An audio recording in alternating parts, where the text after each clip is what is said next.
అక్క చెల్లెల్లారా జాగ్రత్త.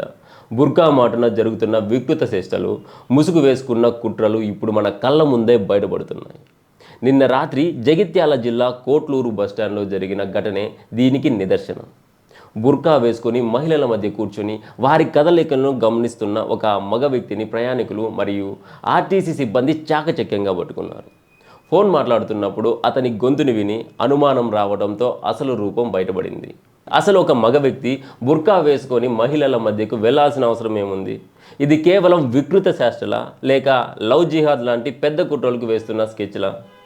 మన ఆడబిడ్డలను ట్రాప్ చేయడానికి, వారి వ్యక్తిగత వివరాలను సేకరించడానికి ఇలాంటి ముసుగు దొంగలు ఏ స్థాయికైనా తెగిస్తారని ఈ ఘటన హెచ్చరిస్తోంది. బుర్కా వేషధారణ చాటున మన తల్లులు, మన చెల్లిళ్ళ భద్రతకు ముప్పుగా మారుతున్న ఇలాంటి మృగాలను వదిలిపెట్టకూడదు. ఓ హిందూ సమాజమా, అప్రమత్తంగా ఉండండి. బస్టాండు, రైల్వే స్టేషన్లు లేదా బహిరంగ ప్రదేశాల్లో ఇలాంటి అనుమానాస్పద వ్యక్తులు కనిపిస్తే భయం వీడి నిలదీయండి వాళ్ళని.